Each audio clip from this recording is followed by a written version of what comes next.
Patriarcas e Profetas, capítulo 35. A rebelião de Coré. Os juízos com que foram atingidos os israelitas serviram durante algum tempo para restringir-lhes a murmuração e indisciplina. Mas o espírito rebelde ainda estava no coração e finalmente produziu os mais amargos frutos. As rebeliões anteriores tinham sido meros tumultos populares, surgindo dos impulsos momentâneos da multidão excitada. Agora, porém, formou-se uma conspiração muito bem fundamentada, como resultado de um propósito decidido de subverter a autoridade dos chefes designados pelo próprio Deus. Coré, o espírito dirigente deste movimento, era levita, da família de Coate, e primo de Moisés. Era homem de habilidade e influência. Embora designado para o serviço do tabernáculo, descontentara-se com sua posição e aspirara à dignidade do sacerdócio. A concessão a Arão e sua casa do ofício sacerdotal, que anteriormente tocava ao filho primogênito de cada família, dera origem à inveja e dissabor. E por algum tempo, Coré estivera secretamente a opor-se à autoridade de Moisés e Arão, se bem que não se arriscasse a um ato manifesto de rebelião. Finalmente concebeu o ousado plano de subverter tanto a autoridade civil como a religiosa. Não deixou de achar quem o apoiasse. Junto às tendas de Coré e dos coatitas, do lado sul do tabernáculo, achava-se o acampamento da tribo de Ruben, estando as tendas de Datã e Abirã, dois príncipes desta tribo, próximas da de Coré. Estes príncipes prontamente aderiram aos planos ambiciosos daquele. Sendo descendentes do filho mais velho de Jacó, pretendiam que a autoridade civil lhes pertencesse e decidiram-se a dividir com Coré as honras do sacerdócio. O estado dos sentimentos entre o povo favorecia os desígnios de Coré. Na amargura de seu descontentamento, voltaram-lhes as dúvidas, inveja e ódio anteriores, e de novo dirigiram queixas contra o paciente chefe. Os israelitas estavam continuamente a perder de vista que se encontravam sob guia divina. Esqueciam-se de que o anjo do concerto era seu diretor invisível, e que, velada pela coluna de nuvem, a presença de Cristo ia adiante deles, e dele Moisés recebia todas as instruções. Estavam indispostos a sujeitar-se à terrível sentença pela qual todos deviam morrer no deserto, e daí o acharem-se prontos a apanhar qualquer pretexto para crer que não era Deus, mas Moisés que os estava guiando e pronunciara a sua condenação. Os maiores esforços do homem mais manso da terra não puderam abafar a insubordinação daquele povo, e embora os sinais do desprazer de Deus, por ocasião de sua perversidade anterior, ainda estivessem diante deles, incompletos em suas fileiras, não levavam a sério a lição. Novamente foram vencidos pela tentação. A vida humilde de Moisés, como pastor, fora muito mais pacífica e feliz do que sua posição atual como dirigente daquela vasta assembleia de espíritos turbulentos. Contudo, Moisés não ousava fazer sua escolha. Em lugar do cajado de pastor, fora-lhe dada uma vara de poder, a qual ele não poderia depor antes que Deus o desobrigasse. Aquele que lê os segredos de todos os corações notara os propósitos de Coré e seus companheiros, e dera a seu povo aviso e instrução suficientes para os habilitarem a livrarem-se do engano daqueles homens mal intencionados. Tinham visto os juízos de Deus recaírem em Miriam por causa de sua inveja e queixas contra Moisés. O Senhor declarara que Moisés era maior do que profeta. Boca a boca falo com ele. Por que, pois, acrescentou ele, não tivestes temor de falar contra meu servo, contra Moisés? Números capítulo 12, verso 8. Estas instruções não se destinavam a Arão e Miriam somente, mas a todo Israel. Coré e seus companheiros de conspiração eram homens que haviam sido favorecidos com manifestações especiais do poder e grandeza de Deus. faziam parte do número dos que subiram com Moisés ao monte e viram a glória divina. Mas desde aquele tempo operara-se uma mudança. Uma tentação, leve a princípio, fora abrigada e fortalecera-se ao ser acoroçoada, até que a mente foi dirigida por Satanás, e aventuraram-se a entrar em sua obra de desafeto. Dizendo ter grande interesse na prosperidade do povo, falaram a princípio uns com os outros, ocultamente, a respeito de seu descontentamento, e a seguir falaram aos homens dirigentes de Israel. Suas insinuações foram tão prontamente recebidas que se arriscaram ainda mais, e afinal acreditaram realmente estarem agindo pelo zelo de Deus. Foram bem-sucedidos em aliciar 250 príncipes, homens de renome na congregação. Com este forte e influente apoio, sentiram-se confiantes em que fariam uma mudança radical no governo e melhorariam grandemente a administração de Moisés e Arão. O ciúme dera origem à inveja, e a inveja à rebelião. Haviam discutido a questão do direito de Moisés à sua tão grande autoridade e honra, até que vieram a considerá-lo ocupante de uma posição muito invejável, que qualquer deles poderia deter tão bem quanto ele. E enganaram-se a si mesmos e uns aos outros, pensando que Moisés e Arão tinham por si mesmos assumido as posições que ocupavam. Os descontentes disseram que esses chefes se haviam exaltado sobre a congregação do Senhor, tomando para si o sacerdócio e o governo. Mas sua casa não tinha direito à distinção de superioridade às outras de Israel. Não eram mais santos do que o povo, e se lhes ia bastante estar no mesmo nível de seus irmãos, que eram igualmente favorecidos com a presença e proteção especial de Deus. A obra imediata dos conspiradores foi com o povo.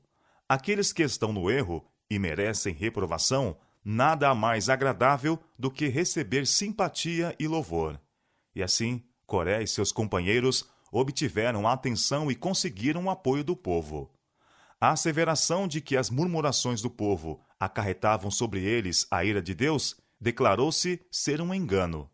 Disseram que a congregação não estava em falta, visto que não desejavam nada mais que seus direitos, mas que Moisés era um governador déspota, que ele reprovara o povo como pecadores, sendo eles um povo santo e estando o Senhor entre eles. Coré passou em revista a história de suas viagens através do deserto, onde haviam sido levados a situações angustiosas, e muitos pereceram por causa de sua murmuração e desobediência. Seus ouvintes julgaram ver claramente que suas dificuldades poderiam ter sido evitadas se Moisés tivesse adotado procedimento diverso.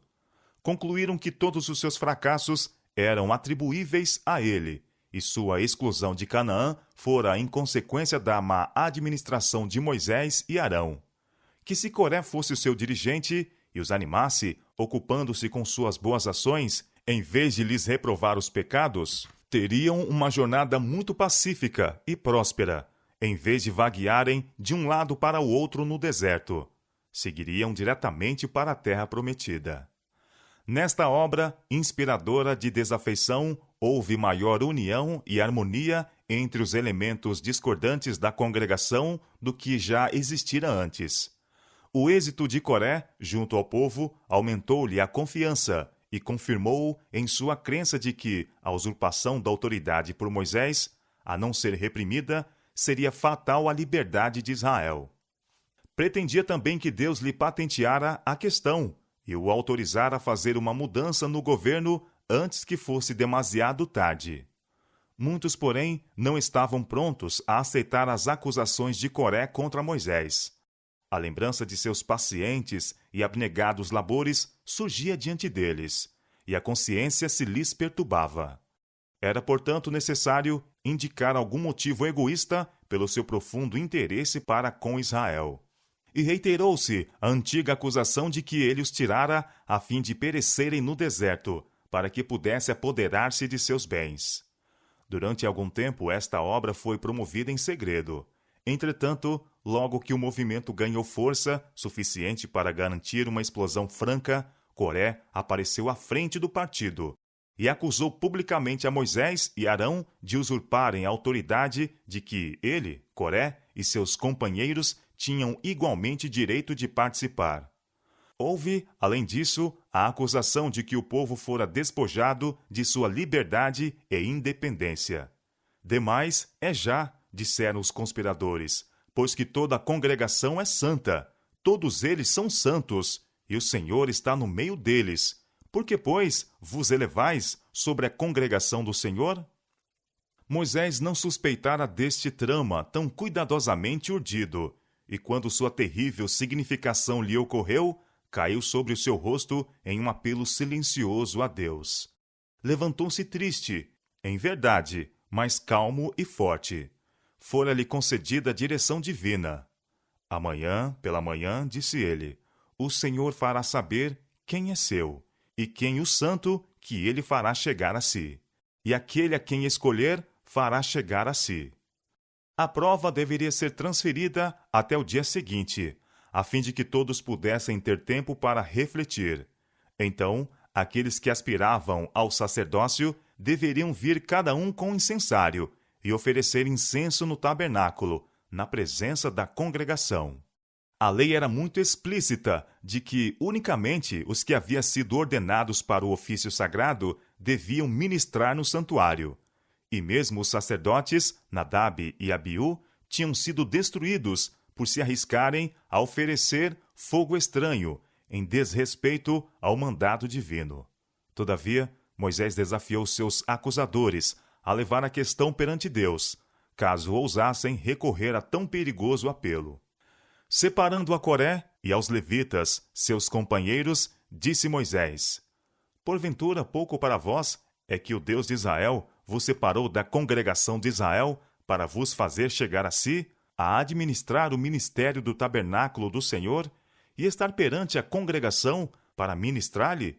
E te fez chegar, e todos os teus irmãos, os filhos de Levi, contigo. Ainda também procurais o sacerdócio? Pelo que tu e toda a tua congregação congregados estáis contra o Senhor.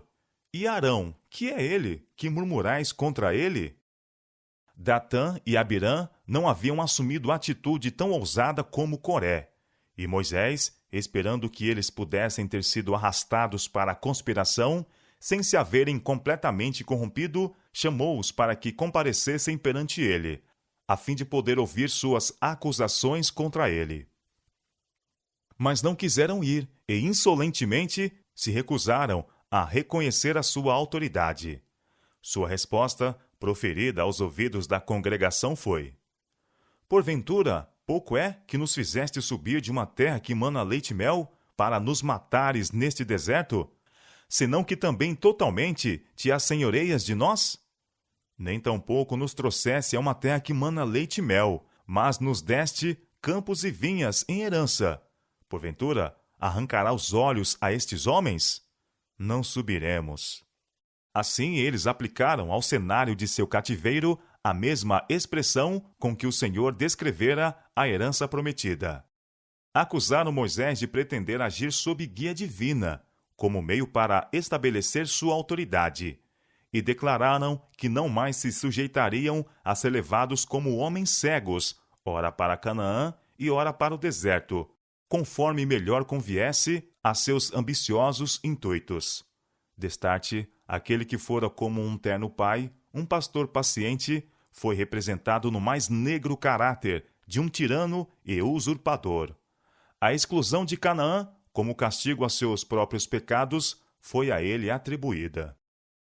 Era evidente que as simpatias do povo estavam com o partido desafeto, mas Moisés não fez esforços para a reivindicação própria. Apelou solenemente a Deus, na presença da congregação, como testemunha da pureza de seus intuitos e correção de sua conduta, e implorou-lhe que fosse o seu juiz. No dia seguinte, os 250 príncipes com Coré à sua frente apresentaram-se com seus incensários. Foram levados ao pátio do tabernáculo enquanto o povo se reuniu fora, para esperar o resultado. Não foi Moisés que reuniu a congregação para ver a derrota de Coré e seu grupo, mas sim os rebeldes, em sua cega presunção, congregaram-nos para testemunharem sua vitória.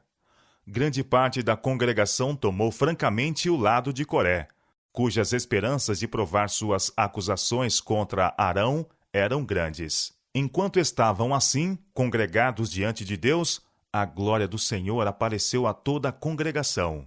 Foi comunicada a Moisés e Arão a advertência divina: apartai-vos do meio desta congregação, e os consumirei como num momento. Mas eles caíram sobre o seu rosto com esta oração: ó Deus, Deus dos espíritos de toda a carne, pecará um só homem, e indignar-te-ás tu, tanto contra toda esta congregação? Coré retirara-se da assembleia a fim de reunir-se com Datã e Abirã, quando Moisés, acompanhado dos 70 anciãos, desceu com o último aviso aos homens que se haviam recusado a ir a ele. As multidões seguiram, e antes de comunicar sua mensagem, Moisés, por direção divina, ordenou ao povo: desviai-vos, peço-vos, das tendas destes ímpios homens, e não toqueis nada do que é seu, para que, porventura, não pereçais em todos os seus pecados. O aviso foi atendido, pois uma apreensão de juízo iminente repousava sobre todos. Os chefes dos rebeldes viram-se abandonados por aqueles a quem haviam enganado, mas sua dureza ficou inabalável. Permaneceram com suas famílias às portas de suas tendas, como que em desafio à advertência divina.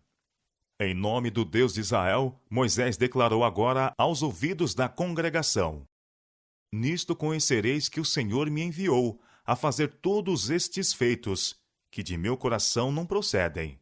Se estes morrerem como morrem todos os homens, e se forem visitados como se visitam todos os homens, então o Senhor me não enviou. Mas, se o Senhor criar alguma coisa nova, e a terra abrir a sua boca e os tragar como tudo que é seu, e vivos descerem ao sepulcro, então conhecereis que estes homens irritaram ao Senhor. Os olhares de todo Israel estavam fixos em Moisés, enquanto se achavam aterrorizados e expectantes, aguardando os acontecimentos. Cessando ele de falar, a terra sólida partiu-se, e os rebeldes desceram vivos para o abismo com tudo o que lhes pertencia, e pereceram no meio da congregação. O povo fugiu, condenando-se a si próprio como participantes do pecado. Mas os juízos não haviam terminado. Fogo que flamejou da nuvem consumiu os 250 príncipes que tinham oferecido incenso. Estes homens, não sendo os primeiros na rebelião, não foram destruídos com os principais conspiradores. Foi-lhes permitido ver o fim daqueles e ter oportunidade para o arrependimento. Mas suas simpatias estavam com os rebeldes e partilharam de sua sorte. Quando Moisés estava rogando a Israel para que fugisse da destruição vindoura, poder-se-ia mesmo ter detido então o juízo divino, se Coré e seu grupo se arrependessem e buscassem perdão. Sua obstinada persistência, porém, selou-lhes a condenação. A congregação inteira foi participante de seu crime, pois que todos, em maior ou menor grau, haviam contemporizado com eles. Deus, todavia, em sua grande misericórdia, fizera distinção entre os chefes da rebelião e aqueles a quem haviam conduzido. Ao povo que se deixara enganar, concedeu-se ainda tempo para o arrependimento.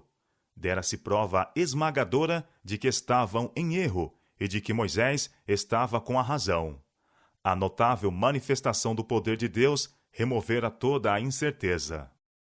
Jesus, o anjo que ia adiante dos hebreus, procurou salvá-los da destruição. O perdão continuava ainda ao seu alcance.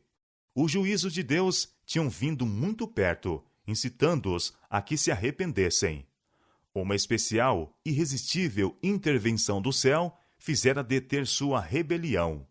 Agora, se correspondessem à interferência da providência de Deus, poderiam salvar-se. Mas, conquanto fugissem dos juízos pelo temor da destruição, sua rebelião não estava curada. Voltaram às suas tendas naquela noite, aterrorizados, mas não arrependidos.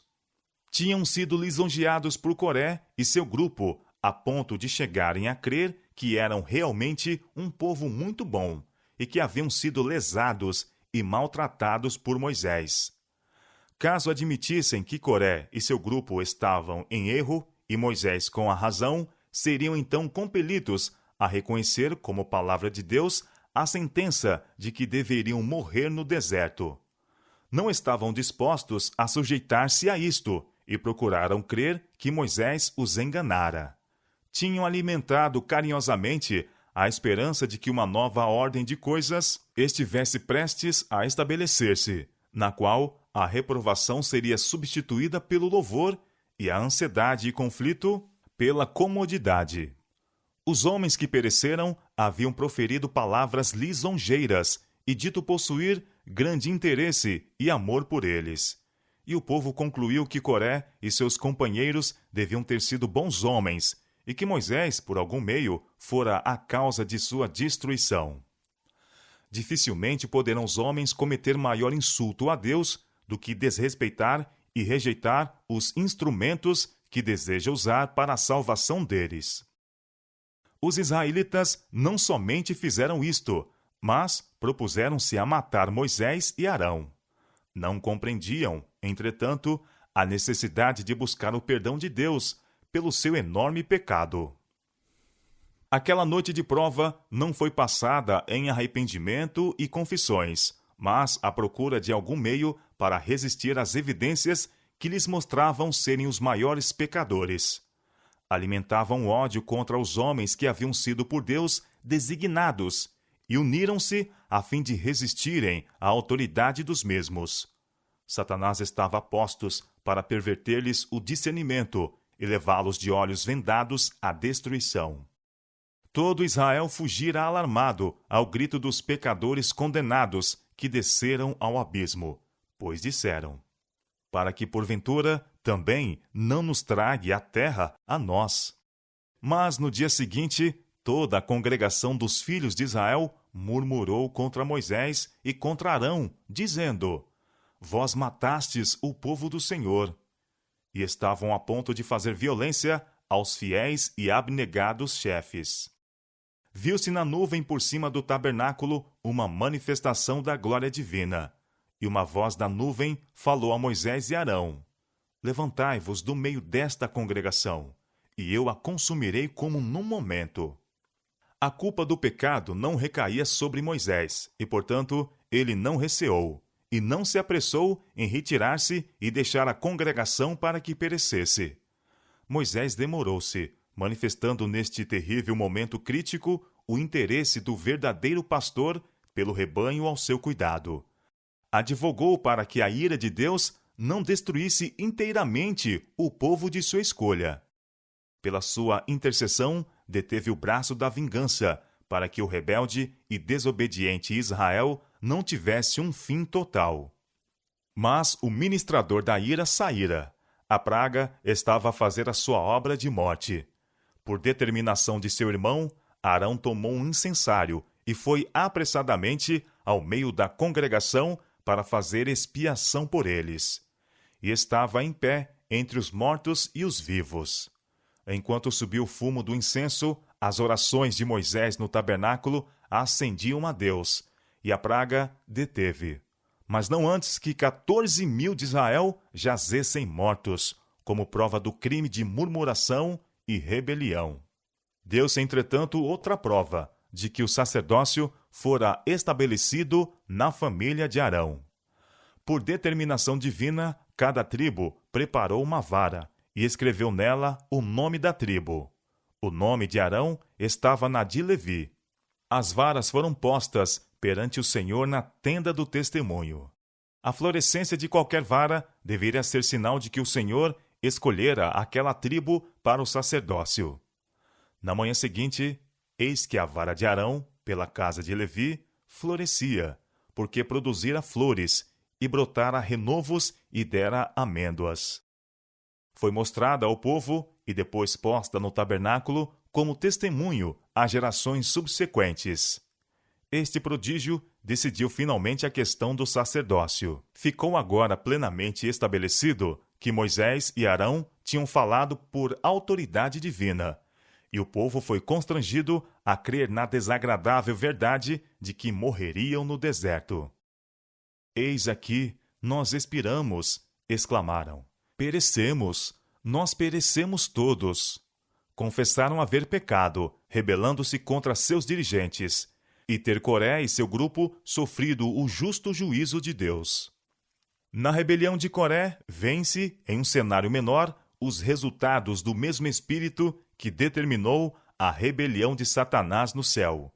Foi o orgulho e a ambição que moveram Lúcifer a queixar-se do governo de Deus e procurar subverter a ordem que fora estabelecida no céu. Desde sua queda, tem sido seu objetivo infundir nas mentes humanas o mesmo espírito de inveja e descontentamento, a mesma ambição de posições e honras. Assim agiu ele na mente de Coré, Datã e Abirã, para suscitar o desejo de exaltação própria e provocar inveja, falta de confiança e rebelião. Satanás, fazendo-os rejeitar os homens que Deus designara, fê-los rejeitar a Deus como seu chefe. Contudo, ao mesmo tempo em que com sua murmuração contra Moisés e Arão blasfemavam de Deus, estavam tão iludidos que se julgavam justos, como tendo sido dirigidos por Satanás aqueles que fielmente haviam reprovado seus pecados.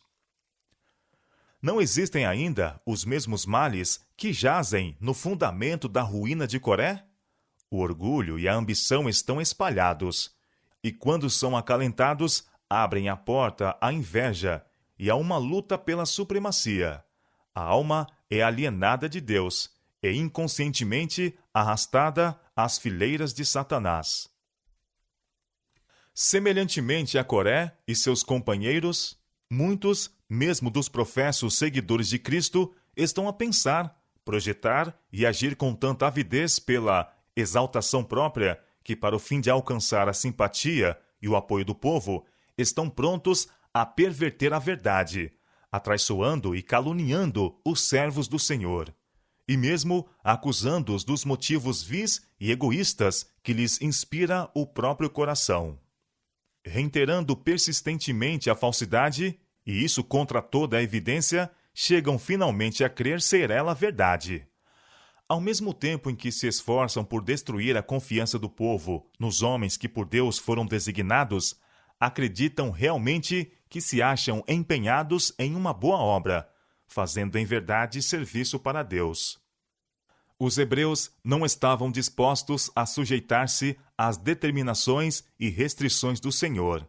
Inquietavam-se com sofrerem restrições e não se dispunham a ser reprovados. Tal era o segredo de sua murmuração contra Moisés. Ficassem livres para fazerem conforme lhes aprovesse e teria havido menos queixa contra seu chefe. Durante toda a história da Igreja, os servos de Deus têm tido o mesmo espírito a defrontar. Por uma condescendência pecaminosa é que os homens dão a Satanás acesso à sua mente e vão de um grau de impiedade a outro. A rejeição da luz lhes entenebrece a mente e endurece o coração, de modo que lhes é mais fácil dar o passo imediato ao pecado e rejeitar luz ainda mais clara, até que, afinal, seus hábitos de fazerem mal se tornam fixos. O pecado deixa de lhes parecer pecaminoso. Aquele que com fidelidade prega a palavra de Deus, condenando deste modo seus pecados, muito frequentemente incorre no seu ódio. Indispostos a suportar a dor e o sacrifício necessários à sua correção, voltam-se contra o servo do Senhor e denunciam-lhe as reprovações como inoportunas e severas.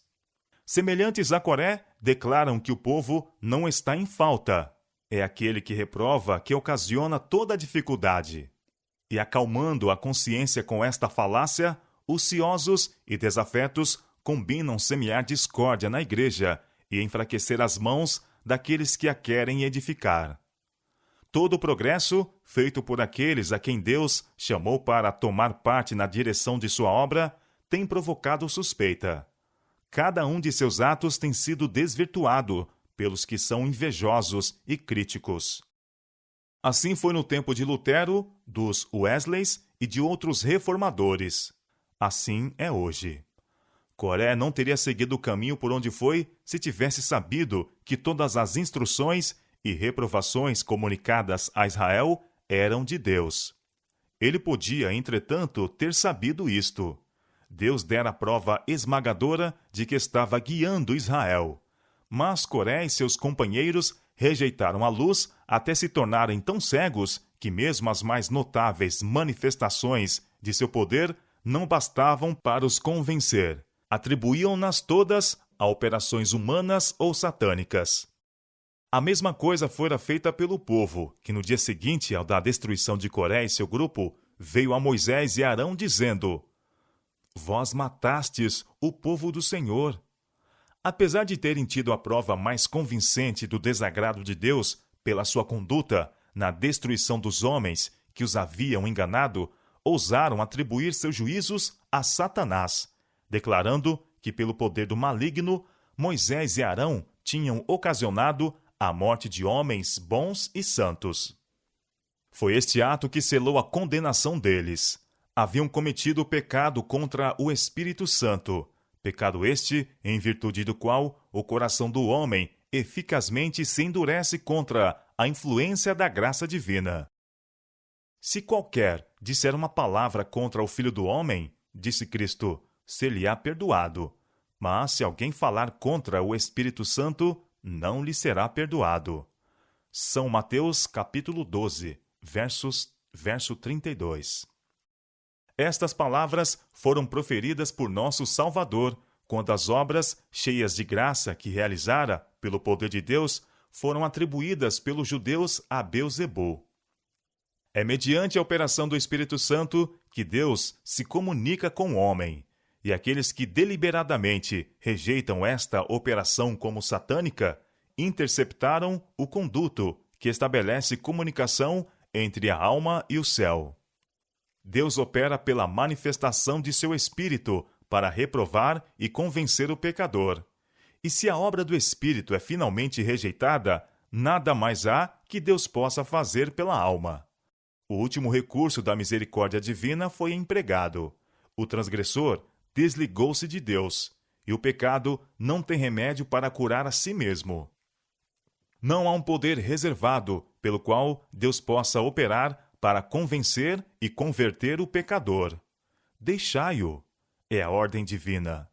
Então, já não resta mais sacrifício pelos pecados, mas uma certa expectação horrível de juízo e ardor de fogo que há de devorar os adversários. Hebreus capítulo 10, versos 26 e 27.